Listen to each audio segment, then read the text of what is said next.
ప్రలోభ పెడితే ఎవరు ప్రలోభ పెట్టాలి? టీడీపీ పెట్టాలి. కానీ వైఎస్ఆర్ కాంగ్రెస్ పార్టీ ఏదైతే వంశీ గారు ఆయన్ని బెదిరించినట్టుగా, కులం పేరుతో తిట్టినట్టుగా వాళ్ళ తమ్ముడు వెళ్ళి కేసు పెట్టారంటండి.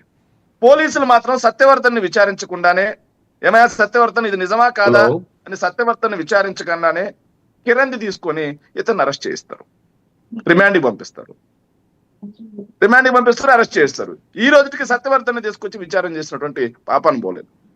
సో ఇది ఈ రోజు ఏదైతే వంశీ గారి ఎపిసోడ్ లో పూర్తిగా జరిగినటువంటి అంశం. కాదండి, ఫోన్ మిస్సింగ్ చేయాల్సిన అవసరం ఉంది, ఆయనలో ఎటువంటిది లోపాలు లేవు, కావాలని కక్ష సాధింపు చేస్తే ఫోన్ ఎందుకు మిస్ అయింది? సెల్ టవర్ కనిపిస్తున్నదట, టవర్ అక్కడ కనిపిస్తున్నదట, ఫోన్ లేదు. సార్ ఒక మాట చెప్తాను, ఫోన్ ఉందా లేదా అనేది ఎవరైనా పోలీసులు బయటకు వచ్చి వాంగ్మూలం ఇచ్చారా, లేకపోతే ఎల్లో మీడియాలో వస్తా ఉందా? వాళ్ళే ఇదేంటండి 2 గంటల ఏ పోలీసు బయటకు వచ్చి సెల్ టవర్ ఇక్కడ కనిపిస్తుంది, ఫోన్ కనిపించలేదని మాట్లాడడం నేను వినలేదు సార్. ఫోన్ అడిగితే ఇవ్వలేదు, దాచారు అని చెప్పారు. సో ఆ ఫోన్ ఏముంది ఏంటి అనేది, ఫోన్ కావాలంటే కోర్టు ద్వారా తీసుకోమనండి. ఫోన్ కావాలంటే వంశీ గారు ఫోన్ ఇవ్వట్లేదు అని చెప్పేసి కోర్టులో పిల్లేసి కోర్టు ద్వారా ఆ ఫోన్ తీసుకోమనండి. ఎవరో రాజ్యాంగం ప్రకారం అంటే ఇలాంటి సిచ్యువేషన్ లో శేఖర్, నేను అనేది ఏంటంటే అనుమానాలు వస్తాయి కదా, ఎందుకు ఇవ్వట్లేదు అని. అవును సార్, చంద్రబాబు నాయుడు గారిని అరెస్ట్ చేసినప్పుడు చంద్రబాబు నాయుడు గారు ఫోన్ ఏమైనా సీజ్ చేసిందా అప్పట్లో ఉన్నటువంటి పోలీస్ వర్గం? ఏమో వాళ్ళు తీసుకోలేదు కదా, వాళ్ళకి అవసరం లేదేమో, దాంట్లో ఎవిడెన్స్ ఏం చేయలేదు కదా సార్.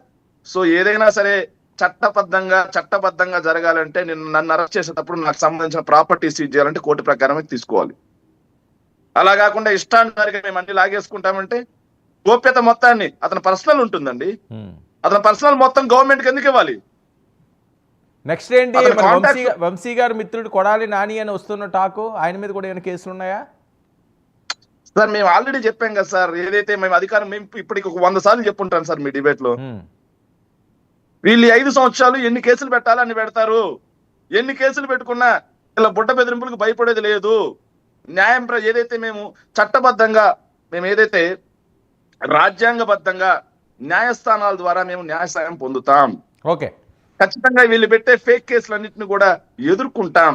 అంతేగాని వీళ్ళు చేసే తప్పుడు పరిపాలనని, వీళ్ళు ఏదైతే ఈ రోజు కూటమి పరిపాలన ప్రజలను ఎలా వంచిస్తుందో వీటన్నిటిని ఎండగట్టకుండా మాత్రం ఆగమని చెప్పి మొదటి రోజు నుంచి చెప్తున్నాం. ఇదే మరొకటి వైరల్ అవుతున్న అంశం ఏంటి, నగరలో రోజా గారికి పొగ పెట్టారట ఎవరు? గాలి ముద్దుకృష్ణనాయుడు గారు, స్వర్గీయ గాలి ముద్దుకృష్ణనాయుడు గారు చిన్న కుమారుని తీసుకొచ్చి అక్కడ ఇన్ఛార్జ్ చేస్తున్నారట, ఆవిడ కొద్దిగా అసహనంగా ఉన్నారట, అలిగి ఉన్నారట.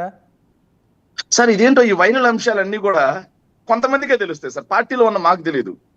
పార్టీలో అధికార ప్రతినిధులు ఉన్న మాకు మాత్రం ఇలాంటి సమాచారం ఉండదు సార్. అదేంటో నాకు అర్థం కాదు. ఆగండి సార్.